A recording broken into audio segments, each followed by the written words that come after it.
नमस्कार, आप देख रहे हैं यूपी न्यूज 24/7 और मैं हूं आपके साथ ज्योतिका। आई रुक करते हैं फटाफट खबरों की ओर। महाराष्ट्र विधानसभा चुनाव के लिए महाविकास अघाड़ी एमवीए के मुख्यमंत्री पद के उम्मीदवार को लेकर शिवसेना यूबीटी नेता संजय राउत ने प्रतिक्रिया दी। उन्होंने कहा कि सीएम पद के उम्मीदवार के लिए बाद में चर्चा होगी।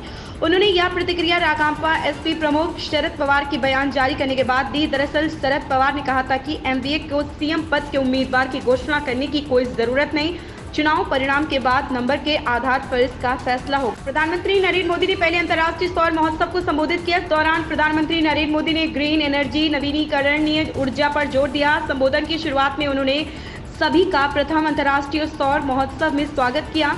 उन्होंने कहा कि ऐसा करने मुझे अत्यंत प्रसन्नता हो रही है। मैं इस अद्भुत पहल के लिए अंतर्राष्ट्रीय सौर गठबंधन को बधाई देता हूं। अंतर्राष्ट्रीय सौर महोत्सव पूरी दुनिया को सूर्य के प्रभाव का जश्न मनाने के लिए एक साथ लाता है। या एक ऐसा त्योहार है जो हमें एक बेहतर ग्रह बनाने में मदद करे। शरद पवार ने कहा कि मुख्यमंत्री कौन होगा इसका फैसला चुनाव नतीजों के बाद किया जा सकता है। महाराष्ट्र के विपक्षी दल शिवसेना, कांग्रेस और एनसीपी गठबंधन की महाविकास अघाड़ी ने मुख्यमंत्री का चेहरा घोषित करने को लेकर महीनों से खींचतान चल रही। उद्धव ठाकरे चाहते हैं कि उन्हें मुख्यमंत्री का चेहरा घोषित कर चुनाव लड़ा जाए। केंद्रीय वित्त मंत्री निर्मला सीतारमण ने बुधवार को कहा कि कंपनियों में महिला निदेशकों की संख्या बीते 10 वर्षों में 3 गुना बढ़ गई है, जबकि तमिलनाडु में यह संख्या 4 गुना से अधिक हो गई। कंपनियों में बढ़ती महिला निदेशकों की संख्या को सीतारमण ने मोदी कार्यकाल की उपलब्धि बताया। उन्होंने कहा कि प्रधानमंत्री नरेंद्र मोदी के नेतृत्व वाली सरकार विभिन्न क्षेत्रों में महिलाओं की भागीदारी को प्रोत्साहित कर रही। महिला सशक्तिकरण से जुड़ी योजनाओं के लिए आवंटित बजट में यह नजर भी आता है। मायावती ने पोस्ट करते हुए लिखा कि यूपी के कुछ जिलों में जंगली जानवर बच्चों, बुजुर्गों और युवाओं पर हमला कर रहे हैं। सरकार को इसे रोकने के लिए आवश्यक कदम उठाने चाहिए, क्योंकि मजदूर और गरीब लोग अपने जानवरों के लिए चारे का इंतजाम नहीं कर पा रहे। दिल्ली के सीएम अरविंद केजरीवाल की जमानत याचिका पर सुप्रीम कोर्ट में सुनवाई शुरू हो गई। दिल्ली शराब नीति घोटाले में जेल में बंद केजरीवाल ने अपनी गिरफ्तारी को चुनौती देते हुए सुप्रीम कोर्ट में जमानत याचिका दायर की थी। जस्टिस सूर्यकांत और जस्टिस उज्जवल भुइया की पीठ दिल्ली सीएम की जमानत याचिका पर सुनवाई कर रही। वही वरिष्ठ वकील अभिषेक मनु सिंघवी केजरीवाल का पक्ष रख रहे हैं। मुख्यमंत्री योगी आदित्यनाथ ने रामनाथ स्वामी मंदिर के कुंभाभिषेकम और जीर्णोद्वार समारोह में कहा कि अयोध्या और तमिलनाडु का एक विशेष रिश्ता है।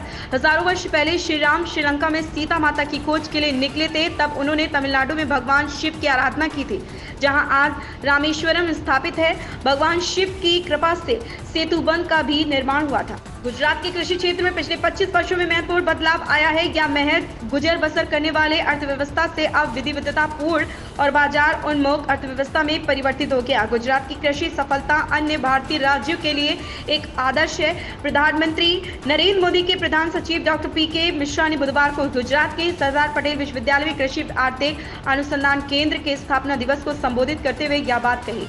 सपा अध्यक्ष अखिलेश यादव ने सुल्तानपुर में सराफा व्यापारी के यहां हुई दिन दहाड़े डकैती के आरोपी बदमाशों से पुलिस की मुठभेड़ पर कहा कि समस्या का समाधान असली कानून व्यवस्था है, नकली एनकाउंटर नहीं। उन्होंने कहा कि भाजपा राज अपराधियों का अमृतकाल है। अभिनेत्री तमन्ना भाटिया जहां एक तरफ स्त्री 2 के गाने आज की रात के लिए सराहना प्राप्त कर रही, वहीं दूसरी ओर वह ट्रोलिंग का भी शिकार हुई हैं।